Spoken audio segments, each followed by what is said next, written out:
We have learned now about a 7-year-old girl from Guatemala who died of dehydration and septic shock while in the custody of Border Patrol. Now, I've seen a range of reporting in terms of how much guilt the Border Patrol has for this death, and I'm going to tell you the story as accurately as I have been able to research it. And I know some people aren't going to like this, which is that I don't know that we can really say this death is the fault of Customs and Border Patrol. I think that the criticism that we could make is that they were maybe not fully equipped to identify what it was that was going on with this girl. Still horrible, still a tragedy, still a criticism. But let's go through the facts first and see where we come out. The 7-year-old girl, Jakelin, Amei, Rosmery, Caal, Maquin, was brought over the U.S.-Mexico border illegally. She was taken into Border Patrol custody. She came over with her father and was separated from her father, as is the policy, a policy I'm against and find absolutely disgusting and despicable, particularly when when Border Patrol and ICE are not equipped to actually deal with the way they are executing these separations.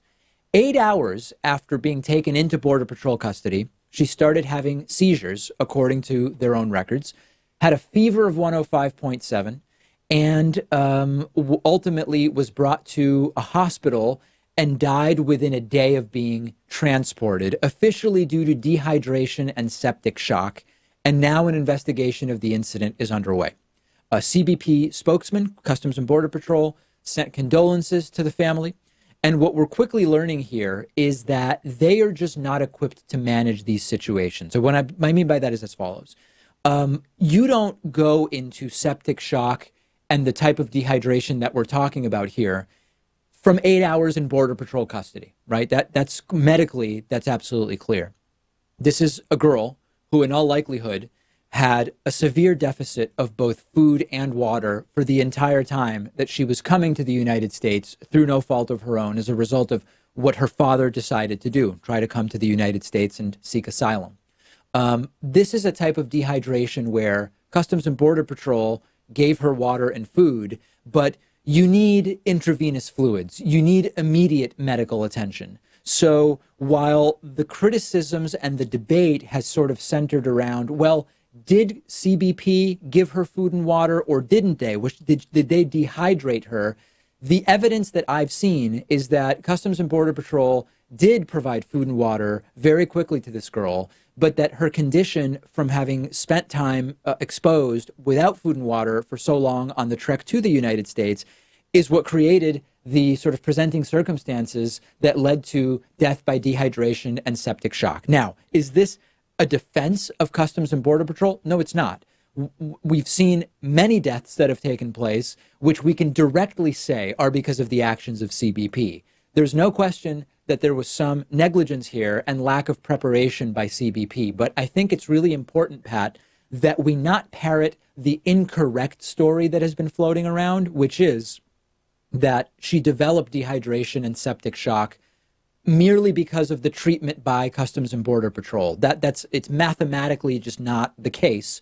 It doesn't mean that this is a good situation. This is a tragedy. CBP is not equipped to handle these situations. They're one of the top Customs and Border Patrol people recently said that the Border Patrol facilities were built decades ago to handle single male adults, not families and not children. So the CBP bears responsibility. They're a huge part of this problem. But in this particular case, to say that the actions of CBP are what caused death by dehydration and septic shock would simply be incorrect. And we hurt our cause when we say things that aren't true.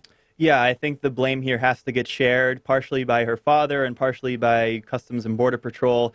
But the thing is, it's not like this is entirely a one-off circumstance. Like if it was, then you could probably get away with giving them the benefit of the doubt. But given Trump's policy on immigration, the child separation, family separation stuff, you know this sort of thing can happen, and it just completely fits the narrative. And that's why I'm not willing to give CBP a total pass here.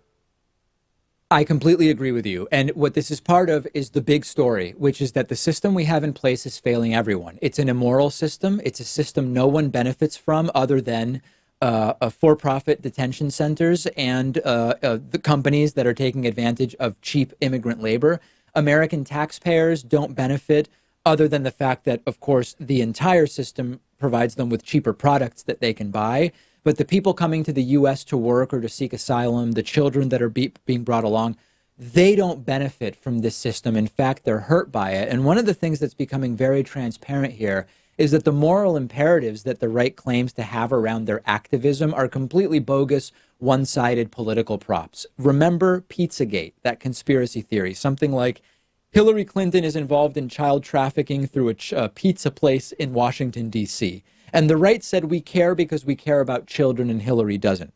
Story was obviously bogus. Some pundits ended up having to apologize for even spreading it. But here is a real story about children who are actually suffering. And we hear stuff like, hey, man, just obey the law and it won't happen. Right, but it's the parents bringing their kids. How can a 7-year-old be expected to know the law and to have agency and to say, you go ahead, mom and dad, I'm going to stay behind here in whatever country they're coming from?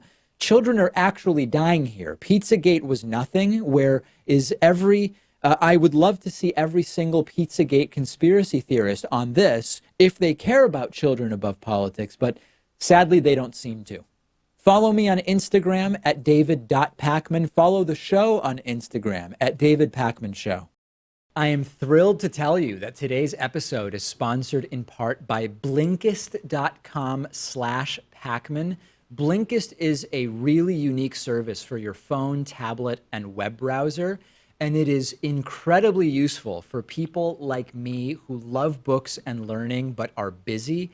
Blinkist takes the best and most popular nonfiction books and condenses them into 15-minute audiobooks. I'm sure that if you're like me, you have a very long list of books that you've been meaning to read. You only have so many hours in the day, and that's why Blinkist is so amazing. They take the most important information, the themes, the insights from each book, and they distill it into a 15-minute audiobook that you can listen to in one sitting. I've listened to a ton of books on Blinkist. Our audience can get a 7-day free trial by going to Blinkist.com/Pakman. If you're watching on YouTube, I put a link in the description. I have listened to Blinkist books about economics, about political science, about history, about science. So many interesting things. And after the free trial, if you like it, you can continue enjoying thousands of condensed audiobooks for about $5 a month. Go to Blinkist.com/Pakman. That's BLINKIST.com/PAKMAN.